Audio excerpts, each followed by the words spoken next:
tonight, guys. I've been secretly reading the end to the Twits here behind the piano where nobody could see me.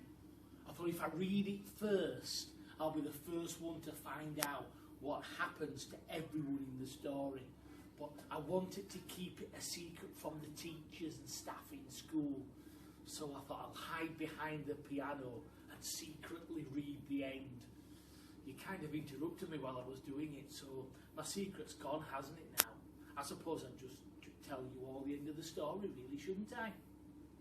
Still in my old things today, busy sorting out the classrooms ready for your COVID-safe return.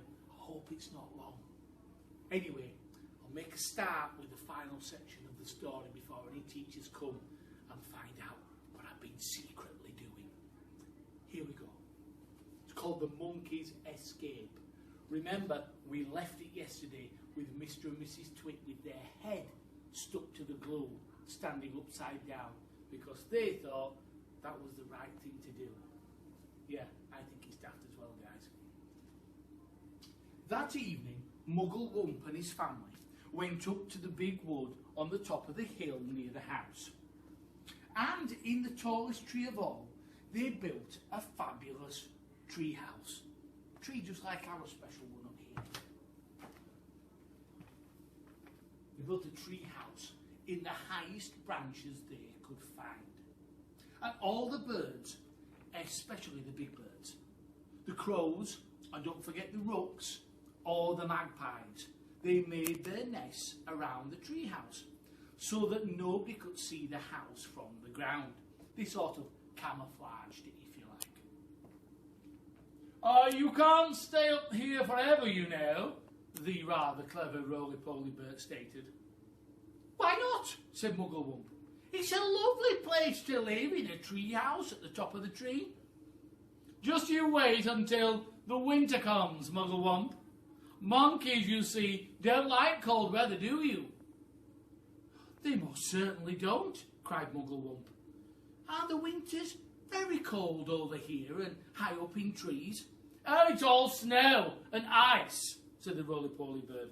Sometimes it's so cold, a bird will wake up in the morning with his feet frozen to the bough that he's been roosting on. It's terrible, you know. Then what shall we do? Cried Mugglewump. My family will be all deep frozen in a tree house.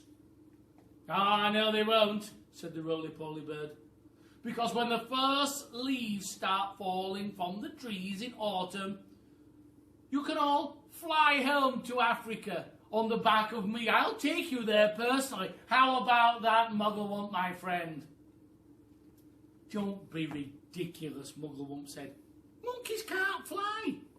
You're not flying, are you? You're going to sit on my back. It'll be like flying first class on a Concorde jet, said the roly-poly bird. I shall take you one at a time. You'll travel by roly-poly super jet, and it won't even cost you a penny. I shall do it all for free. Sounds great, doesn't it, guys? There's a plan for Mugglewump the monkeys and the roly-poly bird. So instead of having the snow and ice like we've had in the last few days, they can be somewhere warm for the winter. A perfect plan.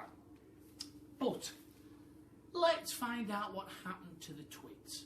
We know how the monkeys and the roly-poly bird are getting on, but what happened to that terrible twosome who were last seen stuck to the floor in their house? Down in the horrid house, Mr. and Mrs. Twit are still stuck upside down to the floor of the living room. It's all your fault, yelled Mr. Twit, thrashing his legs about wildly in the air. You're the one who went hopping about shouting, we're upside down, we are upside down, and all the blood is rushing to my head. And that made me think about it, and then I had this really bad plan. And you're the one who said to stand on our heads then, so it'd be the right way up, you whiskery warthog, screamed Mrs. Twit. Now we'll never get free. We're stuck here forever. I don't know what we're going to do next. You may be stuck here forever, said Mr. Twit, but not me. I'm going to escape. Mr. Twit wriggled and squirmed, and he squiggled and he wormed, and he twisted and he turned, and he choggled and he churned, but the sticky glue held him to the floor just as tightly as it had once held the poor birds in the big dead tree. He was still as upside down as ever, standing on his head. He was very frustrated. Oh, what am I going to do? I can't escape. I told you, you whiskery warthog, there's no way out of this. Problem is, you see, heads are not made to be stood upon. If you stand on your head for a very long time, and I don't suggest you try it, guys, a horrid thing happens. And this was where Mr. Twit got his biggest shock of all. You see, with so much weight on it from up above, his head began to get squashed down into his body. You see, quite soon, it had disappeared completely. It had sunk out of sight in the fatty folds of his flabby neck. I'm shrinking, I think, burbled Mr. Twit. Oh, so am I, cried Mrs. Twit. Help me! Save me! Call me a doctor! Yelled Mr. Twit. I'm getting the dreaded shrinks! I need a doctor! Now! Yesterday! Tomorrow! Whenever! Said Mrs. Twit. And so they were shrinking and shrinking very quickly.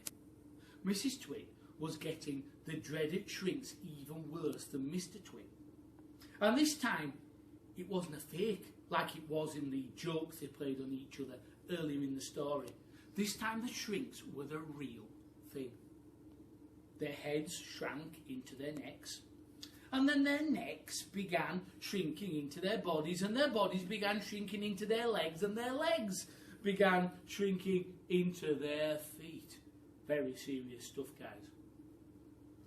1 week later, on a nice sunny afternoon, a nice man called Fred came round to the house to read the gas meter. I shall now be Fred. Knocked on the door. Hello, Mr. and Mrs. Twit. I've come round to read the gas meter. Can I come in? Nobody answered the door. Fred knocked again.